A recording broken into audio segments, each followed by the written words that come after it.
ശരണം വിളികളുടെയും അരവണ മധുരത്തിന്റെയും മണ്ഡലകാലം വന്നെത്തുമ്പോൾ അയ്യപ്പനിരിക്കുന്ന ശബരിമലയുടെ ഐതിഹ്യവും ചരിത്രവും ഓരോരുത്തരും അറിഞ്ഞിരിക്കേണ്ടത് പ്രധാനമാണ്. അയ്യപ്പൻ വിഷ്ണുവിന്റെയും ശിവന്റെയും പുത്രനാണെന്നാണ് കരുതപ്പെടുന്നത്. മഹിഷാസുര വധത്തിന് പ്രതികാരം ചെയ്യാനായി അസുരന്റെ സഹോദരിയായ മഹിഷി ഉഗ്ര തപസ് അനുഷ്ഠിച്ചു.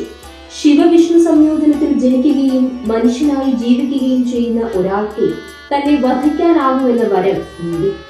വരലബി മഹിഷിയെ കൂടുതൽ അഹങ്കാരിയാക്കി മാറ്റി. 3 ലോകങ്ങളെയും നിരന്തരം ആക്രമിച്ചുകൊണ്ട് മഹിഷി ജീവജാലങ്ങൾക്കാകെ ഭീഷണിയായി തുടങ്ങി.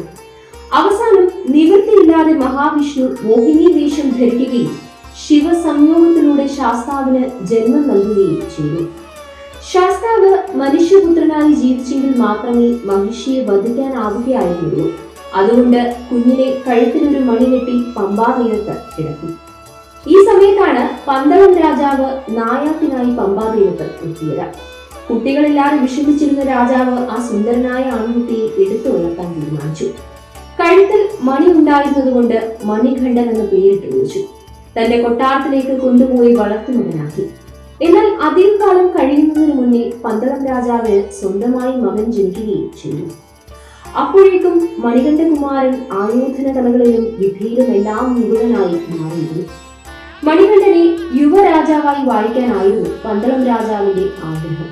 എന്നാൽ ഇത് ഇഷ്ടപ്പെടാതിരുന്ന മന്ത്രി തന്റെ കുതന്ത്രങ്ങൾ ഉപയോഗിച്ച് രാജ്ഞിയെ മണികണ്ഠന് എതിരാക്കി. അവരുടെ ഗൂഢപദ്ധതി പ്രകാരം രാജ്ഞി വയറുവേദന അഭിനയിക്കുകയും കൊട്ടാരം വൈദ്യൻ പുലിപ്പാൽ മരുന്നായി നിശ്ചയിക്കുകയും ചെയ്തു. വൈദ്യ നിർദ്ദേശപ്രകാരം പുലിപ്പാലിനായി മണികണ്ഠകുമാരൻ വനത്തിലേക്ക് പുറപ്പെട്ടു. എന്നാൽ തന്റെ അവതാര ലക്ഷ്യമായ മഹിഷി വധമായിരുന്നു അവിടെ നടന്നത്. മഹിഷിയെ വധിച്ച് പുലിപ്പാലുമായി തിരിച്ചെത്തിയ മണികണ്ഠനെ പന്തളം രാജാവ് സന്തോഷത്തോടെ എതിരേറ്റ് രാജ്യഭരണം ഏറ്റെടുക്കാൻ അഭ്യർത്ഥിച്ചു. എന്നാൽ അവതാര ലക്ഷ്യം പൂർത്തിയാക്കിയ മണികണ്ഠൻ കൊട്ടാര ജീവിതം ഉപേക്ഷിച്ച് കാട്ടിലേക്ക് തന്നെ മടങ്ങിപ്പോയി. ദുഃഖിതനായ രാജാവ് വർഷാവർഷം തന്നെ കാണാൻ വരണമെന്ന് മണികണ്ഠനോട് ആവശ്യപ്പെട്ടു. അങ്ങനെയെങ്കിൽ താൻ എയ്യുന്ന ശരം എവിടെയാണോ വീഴുന്നത് അവിടെ വന്നാൽ മതിയെന്നായി മണികണ്ഠൻ.